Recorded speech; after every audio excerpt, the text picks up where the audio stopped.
parler de notre corps.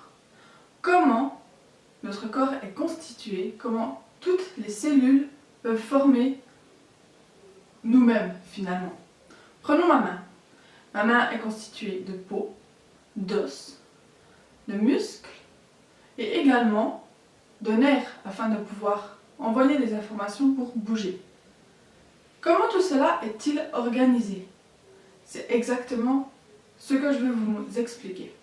Des cellules qui vont se ressembler morphologiquement, donc dans la forme, et qui auront la même fonction, vont constituer un tissu. Et tous ces tissus vont s'organiser pour former notre corps. Il existe 4 types principaux de tissus. Nous avons le tissu épithélial, le tissu musculaire, le tissu nerveux et enfin le tissu conjonctif.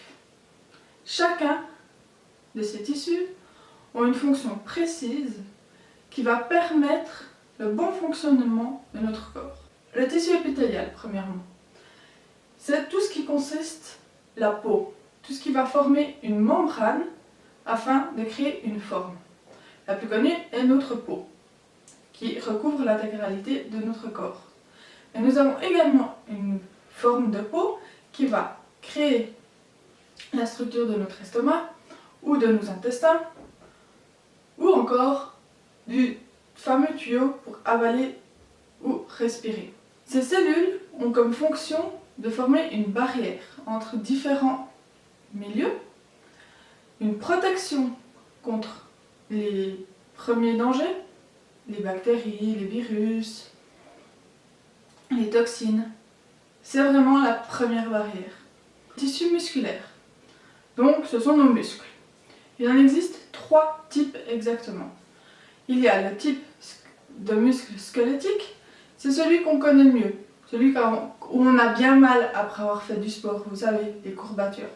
Ça vient de notre tissu musculaire squelettique.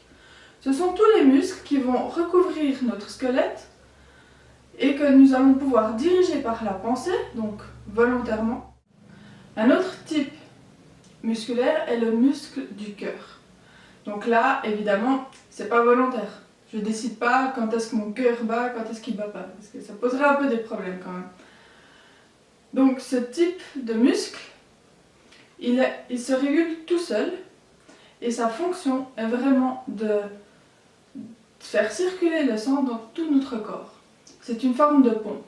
Nous verrons ça plus en détail dans la vidéo sur le système cardiovasculaire. Le dernier type de muscle, c'est un entre-deux entre le muscle squelettique et le muscle cardiaque. On le nomme le muscle lisse et il va recouvrir nos organes internes principalement afin que ceux-ci se contractent. Par exemple, lorsque je veux vider mon estomac pour entamer la digestion, mon estomac a besoin de se contracter. Mais je ne le décide pas. D'ailleurs, je ne sais même pas quand est-ce que ça se produit, on ne le sent pas. Donc, c'est un muscle qui est également régulé par notre système nerveux. Tissu nerveux, qu'est-ce que c'est? Le tissu nerveux est le tissu qui va permettre la communication interne dans tout notre corps. Il est constitué du cerveau, de la moelle épinière et des nerfs. Le dernier tissu, le tissu conjonctif, c'est celui qui va faire le lien entre les 3 autres. Donc il peut prendre des formes bien différentes. Dans le tissu conjonctif, nous avons déjà les os, car ça forme la structure de notre corps, le soutien. Ensuite, une autre forme du tissu conjonctif est les graisses, qui vont être stockées afin de créer une réserve de nutriments en cas de nécessité. Finalement, il y a également le sang. Donc le sang, c'est de l'eau, des protéines et des cellules qui vont chacun avoir un rôle bien spécifique pour amener des nutriments, amener de l'oxygène dans tout le reste du corps. Donc, si on fait le point, nous avons 4 grands tissus qui s'organisent pour former des organes, pour former notre corps, afin que tout ça fonctionne.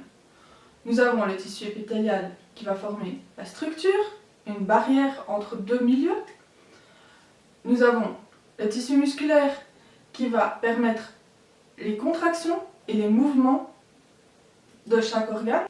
Le tissu nerveux qui va envoyer des informations dans tout le corps à travers les nerfs, qui va dire aux muscles de se contracter ou non, qui va informer que maintenant c'est le moment de la digestion, maintenant c'est le moment de courir. Bref, la communication interne. Et finalement, nous avons le tissu conjonctif qui est la liaison entre tout ça. Voilà les grandes lignes de la structure de notre corps. Je vous remercie pour cette vidéo et à tout bientôt!